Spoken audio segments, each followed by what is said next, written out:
Bulletin में सबसे पहले बात करेंगे इस वक्त की बड़ी खबर के साथ। जी हाँ, उत्तर प्रदेश से इस वक्त की बड़ी खबर मिल रही है, जहां पर 2 दिवसीय दौरे पर हैं संघ प्रमुख मोहन भागवत। जी हाँ, इस वक्त की बड़ी खबर आपको हम बता रहे हैं उत्तर प्रदेश से, जहां पर संघ प्रमुख मोहन भागवत 2 दिवसीय लखनऊ दौरे पर रहेंगे। संघ की अहम बैठक में वो शामिल होंगे।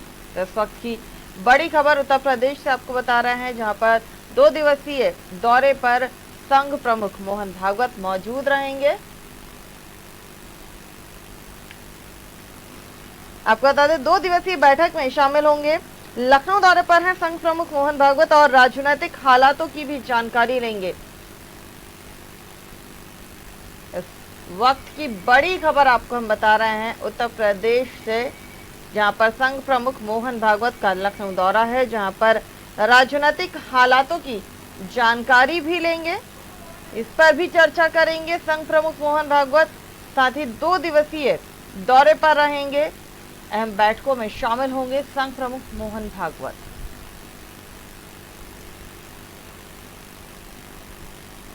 और हमारे साथ सीधे जुड़े हमारे state editor RC Bhatt ji.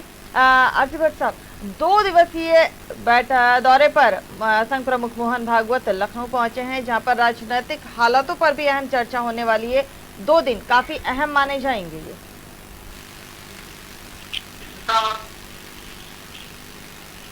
संघ का जो कार्यक्रम है वो 2 दिन का यहाँ बना हुआ है और संघ प्रमुख यहाँ मौजूद रहेंगे जी। 2 दिन का कार्यक्रम है। इसमें जितने भी प्रचारक हैं, तो संघ से जो महत्वपूर्ण पदाधिकारी हैं, सब उपस्थित रहेंगे। और लगातार संघ ये बार बार कहता रहा है कि वह एक राजनीतिक संस्था नहीं है, लेकिन फिर भी कहीं न कहीं भारतीय जनता पार्टी से उसका सीधा जुड़ाव है। संघ के लोग भारतीय जनता पार्टी में जाते हैं और भारतीय जनता पार्टी से लोग संघ में आते हैं। जी। निश्चित रूप से उत्तर प्रदेश में भारतीय जनता पार्टी शासित जो है इस समय सरकार है, और वर्तमान में उत्तर प्रदेश की परिस्थितियां क्या हैं, इस पर आरएसएस की बड़ी कड़ी नजर होती है और उसके जो छुपे हुए दिशा निर्देश होते हैं वो कहीं न कहीं भारतीय जनता पार्टी उसको लागू करती है। ये मैंने बरसों देखा है। आरएसएस प्रमुख का यहाँ प्रवास है। पूरे जितने भी प्रांत के प्रचारक हैं वो सारे लोग इकट्ठे हो रहे हैं और वो अपने अपने क्षेत्रों की जो रिपोर्ट है वो दे रहे हैं। उसके साथ साथ देश में और प्रदेश में वर्तमान स्थिति क्या है, किन परिस्थितियां हैं, जो कोरोना काल चल रहा है उसको लेकर उसमें प्रदेश सरकार किस तरह काम कर रही है, इस पर भी संघ की कड़ी नजर होती है। और निश्चित रूप से राजनीतिक हालात को भी कहीं न कहीं परखेंगे संघ प्रमुख, क्योंकि राजनीतिक हालात में जनता को किस तरह से सुविधाएं मिल रही हैं, किस तरह से सहयोग मिल रहा है, जनजीवन कैसा चल रहा है। क्योंकि संघ ये हमेशा कहता आया है कि यह एक गैर राजनीतिक संगठन है, जन सरोकार वाला संगठन है, जनहित में काम करता है, देशभक्त के लिए काम करता है, देशभक्ति के लिए काम। तो निश्चित रूप से इस समय कोविड-19 के काल में संघ का 2 दिवसीय कार्यक्रम शुरू हुआ है और इसमें संघ प्रमुख मोहन भागवत जिस तरह से यहाँ पे प्रचारकों के साथ बैठक करके पूरी जानकारी लेंगे प्रदेश के बारे में, राजनीतिक बारे में, जनता के बारे में, संघ का कार्यक्रम पूरे प्रदेश में किस तरह चलाया जा रहा है, ग्रामीण क्षेत्रों में कैसे कार्य हो रहे हैं, शहरी क्षेत्रों में कैसे कार्य हो रहे हैं, जनता को कितना रिलीफ मिल रहा है। क्योंकि संघ की बहुत सारी इकाइयां हैं, जो सह इकाइयां हैं जो काम करती हैं जनता के हित में, पब्लिक इंटरेस्ट में, बहुत सारे काम वो लगातार चलाते रहते हैं। और जिस राज्य में भारतीय जनता पार्टी की शासित राज्य होता है उस पर उनकी विशेष निगाह होती है, वहां के मुख्यमंत्री के ऊपर, वहां के राजनेताओं के ऊपर और उसके साथ साथ वहां की जनता के ऊपर कि किस तरह से सरकार की योजनाओं का लाभ उन्हें मिल रहा है कि नहीं मिल रहा है। हालांकि ये खुल के कभी संघ कहता नहीं है, लेकिन मैंने जो 25 से 28 वर्षों में संघ की कार्यप्रणाली देखी है वो लगभग इसी तरह है। देखा है संघ का, आरएसएस की हमेशा हमने देखी है ये चीजें कि जब भी देश में कभी भी किसी तरह से कोई समस्या आती है, बाढ़ हो, आपदा हो, किसी भी तरह की कोई विपदा आती है, तो संघ के जो लोग हैं वो वहां जाकर काम जरूर करते हैं। लोगों की मदद जरूर करते हैं, जनहित में जरूर काम करते हैं, रीति नीति उनकी जो है वो हमने देखी है। लेकिन 2 दिवसीय अगर इस दौरे की बात कर ली जाए तो काफी अहम है, क्योंकि 2022 में हमें ये भी नहीं भूलना चाहिए कि उत्तर प्रदेश में इलेक्शन है। जमीनी स्तर पर जिस तरह की चीजें हम देखते हैं, जो सर्वे कहा जाता है, आरएसएस उसे बखूबी करता है और उसके बाद में वो भारतीय जनता पार्टी में किस तरह से परिवर्तन आने चाहिए, किस दिशा में सरकार को काम करना चाहिए, इस बारे में भी बताता है। ये भी बहुत अहम है। आरएसएस का जो एजेंडा है उसके मुताबिक सरकार काम कर रही है कि नहीं कर रही है, संघ इसको बारीकी से देखता है। उसका जो भी एजेंडा है, जिस तरह से उसने अपना एजेंडा सेट कर रखा है, उस एजेंडा के हिसाब से भारतीय जनता पार्टी शासित राज्य कर रहा है कि नहीं कर रहा है। और संघ जिस तरह से ग्रामीण क्षेत्रों में, शहरी क्षेत्रों में पब्लिक इंटरेस्ट में काम करता है, देशभक्ति के रूप में काम करता है, ये निश्चित रूप से कहीं न कहीं ये अपने उसी एजेंडे को आगे बढ़ाने का काम करता है जो आरएसएस का एजेंडा है जी। और उसको एक लबादा ओढ़ता है, बढ़ाया जाता है कि साहब ये पब्लिक इंटरेस्ट और देश हित में। और निश्चित रूप से ग्रामीण क्षेत्रों में वहां की जनता की, सरकार के छवि की और सब पर नजर होती है कि जनता सरकार से क्या चाहती है या सरकार की योजनाओं का लाभ मिल रहा है, सरकार किस तरह से आरएसएस जोड़ने का काम करता है कि आरएसएस से की विचारधारा से लोग जुड़े, सरकार को सहयोग करें। तो ये जो तमाम चीजें होती हैं कहीं न कहीं आरएसएस करता है। और ये जो 2 दिवसीय चिंतन शिविर है जी, जिसको आरएसएस संघ मोहन भागवत जो संघ प्रमुख हैं इसको संबोधित करेंगे, ये निश्चित रूप से वही चीज है कि 2 दिन में ये प्रांत के जितने भी प्रचारक होते हैं उनको बुलाया जाता है, हर क्षेत्रों की जानकारी ली जाती है, उस पर मंथन किया जाता है, छुपे रूप से सरकार के बारे में फीडबैक लिया जाता है, नेताओं के बारे में फीडबैक लिया जाता है, जनता क्या चाहती है, कोरोना काल में कितना लोकप्रियता बढ़ी है, कितना घटी है, ये भी आरएसएस प्रमुख को इसकी भी रिपोर्ट चाहिए। और ये वही चीज है आरएसएस जो अपने एजेंडे को आगे बढ़ाना चाहता है, उसमें कैसे गति प्रदान करें, ग्रामीण क्षेत्रों में ज्यादा से ज्यादा लोग प्रभावित करें, उनको तमाम ऐसी चीजें बताएं जो उनके एजेंडे के अनुरूप है। ये पूरा आरएसएस का काम।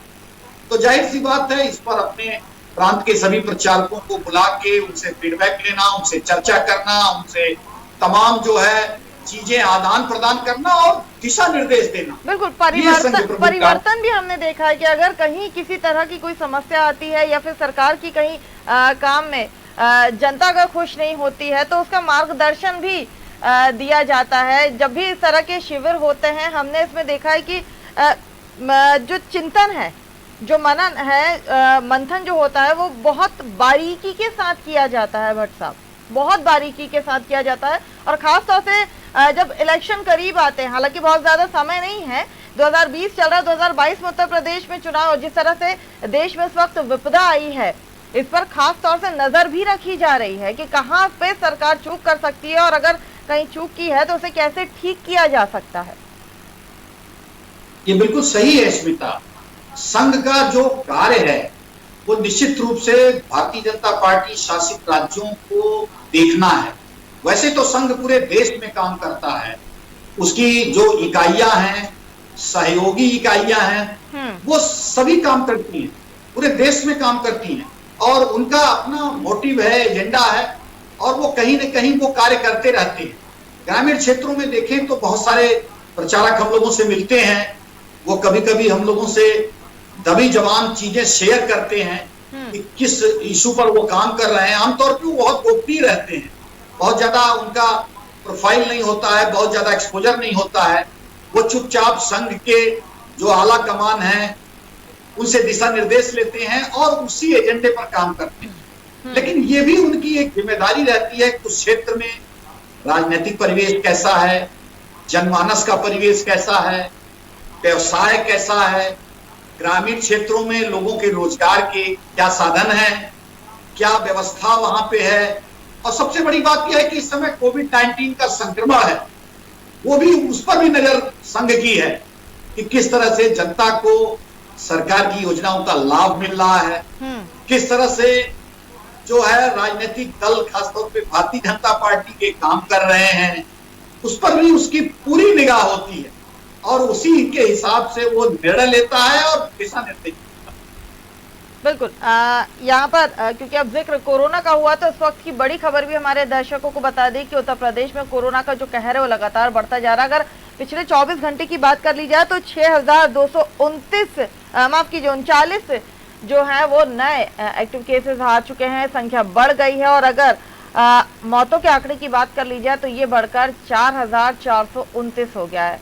हर दिन समीक्षा बैठक, लेकिन उसके बावजूद भी आंकड़ों को कम करने में कहीं ना कहीं सरकार नाकाम जरूर साबित हो रही है। भट्ट साहब, निश्चित रूप से मुख्यमंत्री ने कल बहुत कड़े शब्दों में मेरी उस कही हुई बात को, जो मैंने अपने व्यूअर्स को बताया था, उसका समर्थन किया है। सीधे तौर पर उन्होंने जनता को चेतावनी दी है और उन्होंने ये कहा है कि अगर आप अनलॉक पोजीशन में इसका फायदा उठाएंगे तो इसके बड़े गंभीर दुष्परिणाम होंगे। और आप जो मास्क नहीं लगा, एक निर्देश भी दिया उन्होंने कि जो लोग मास्क नहीं लगाते हैं, सोशल डिस्टेंसिंग का पालन नहीं करते हैं, सैनिटाइजिंग की व्यवस्था नहीं करते हैं, उनके खिलाफ कड़ी कार्रवाई की। तो निश्चित रूप से जिस विषय पर कल हम चर्चा कर रहे थे वो विषय आज सामने आया है। मुख्यमंत्री ने ये कड़े शब्दों में बात कही है कि अनलॉक 4 पोजीशन का ये मतलब नहीं है कि आप सोशल डिस्टेंसिंग का पालन न करें, मास्क न लगाएं और उसके साथ साथ आप नियमों को न मानें।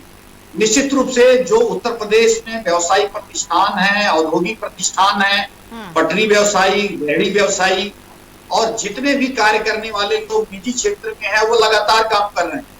लेकिन उसके साथ साथ इसका मतलब ये नहीं है कि आप मास्क न लगाएं और आप सोशल डिस्टेंसिंग का पालन न करें और उसके साथ साथ कहीं आप जो है एक दूसरे के जो संपर्क में है बहुत घनिष्ठता से आ रहे हैं। उत्तर प्रदेश में कमोबेश स्थिति यही है। 6,000 से 7,000 का आंकड़ा हर रोज जा रहा है। सरकार 1.5 लाख जांचें करने का दावा कर रही है।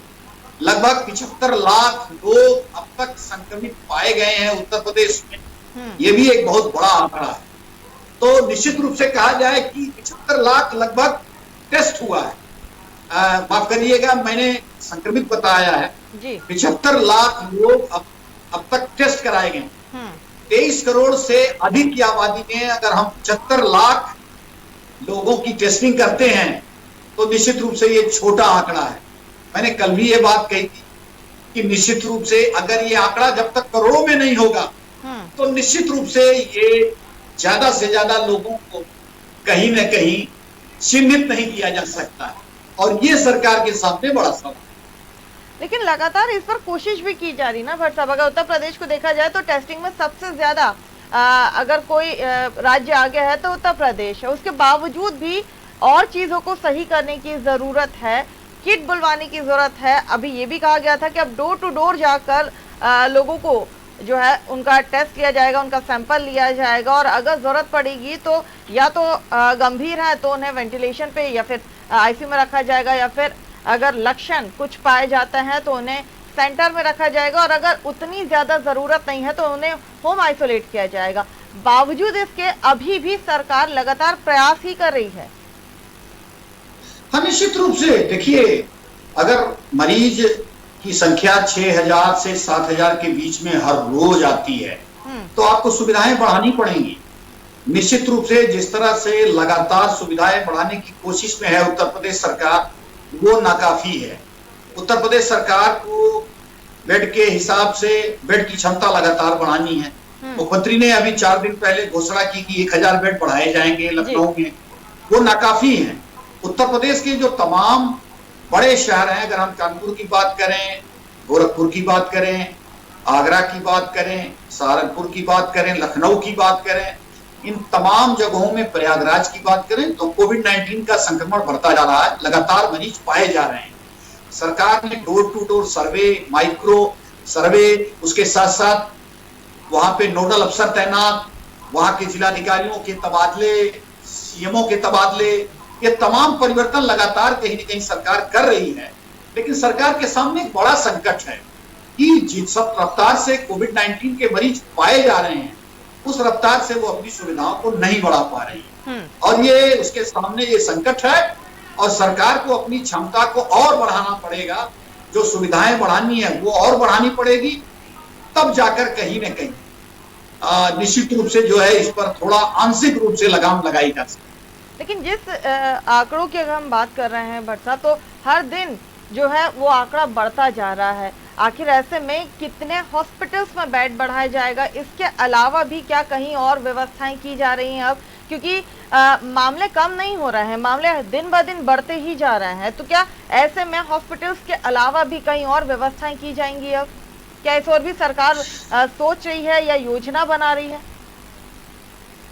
स्मिता, सरकार अपने संसाधन देखने के बाद, क्योंकि उसके पास सीमित संसाधन थे, निजी क्षेत्र के जो बड़े अस्पताल हैं उसमें भी उन्होंने बेड बढ़ाने की व्यवस्था की है। उत्तर प्रदेश के जो प्राइवेट मेडिकल कॉलेज हैं उसमें भी बेड बढ़ाने की व्यवस्था की है, उनको भी कोविड हॉस्पिटल बनाया गया है। निजी क्षेत्र के जो चिकित्सालय हैं, खासतौर पे जो नर्सिंग होम है, बड़े नर्सिंग होम है, उसमें भी उन्होंने कोविड हॉस्पिटल बनाया है। लेकिन फिर भी ये व्यवस्था नाकाफी हो रही है, क्योंकि सरकार के पास वो क्षमता नहीं है जो मरीज की आवक के हिसाब से, क्योंकि 6 से 7 हजार मरीज हर रोज आना निश्चित रूप से संख्या बड़ी है। और अभी उत्तर प्रदेश के मुख्यमंत्री योगी आदित्यनाथ ने 1000 बेड लखनऊ में, चूंकि लखनऊ में मरीजों की संख्या लगातार बढ़ रही है, तो 1000 बेड बढ़ाने की बात उन्होंने कही है कि लखनऊ के पीजीआई, लोहिया अस्पताल और केजीएमसी, ये तीनों में 1000 बेड अतिरिक्त बढ़ाए जाए। गोरखपुर में भी, लखनऊ में भी 2 जगह उन्होंने कोविड के L1 लेवल के अस्पताल उन्होंने बनाए हैं, नए अस्पताल हैं। तो इस तरह हर जनपदों में, अगर उत्तर प्रदेश का जो 75 जनपद है, उस जनपदों में कई अस्पताल बनाने पड़ेंगे, तब जाकर मरीजों की जो है वो व्यवस्था चिन्हित हो पाएगी। सरकार ने होम आइसोलेशन का भी विकल्प दिया है। अगर कोई कम लक्षण वाले व्यक्ति हैं तो वो हम होम आइसोलेशन में रह सकते हैं, लेकिन अगर उनको गंभीर लक्षण हैं तो उनको फिर कोविड L1, L3 और L2 के हिसाब से अस्पतालों में समायोजित किया जाएगा। इस तरह की व्यवस्था सरकार कर रही है, लेकिन वो नाकाफी। चलिए, बहुत बहुत शुक्रिया आसिफ भट्ट जी हमारे साथ जुड़ने के लिए। तो उत्तर प्रदेश में जहां एक तरफ 2 दिवसीय दौरे पर संघ प्रमुख मोहन भागवत आने वाले हैं, राजनीतिक जो हालात हैं उन पर भी वो चर्चा करेंगे, बैठक करेंगे। काफ़ी अहम ये बैठक मानी जा रही है। किस तरह की रणनीति यहाँ पर तैयार होती है, किस तरह से काम वहाँ पर किया जा रहा है, किस तरह के परिवर्तन होने चाहिए और क्या कुछ जनता चाहती है, इस पर भी मंथन होगा। साथ ही कोरोना का जो कहर है वो भी उत्तर प्रदेश में लगातार देखने को मिल रहा है। जी हाँ, 6239 अभी तक नए एक्टिव केस वहाँ देखने को मिल रहे हैं। हर दिन ये संख्या बढ़ती जा रही है। अगर मौतों के आंकड़ों की बात कर ली जाए तो ये आंकड़ा बढ़ चुका है, 4429 ये आंकड़ा पहुंच चुका है लोगों की मौतों का। हालांकि सरकार हर तरह से कोशिश कर रही है कि संक्रमण को रोका जा सके, इसे काबू में किया जा सके, लेकिन फिर भी सरकार की वो तमाम कोशिशें नाकाम सी साबित हो रही हैं।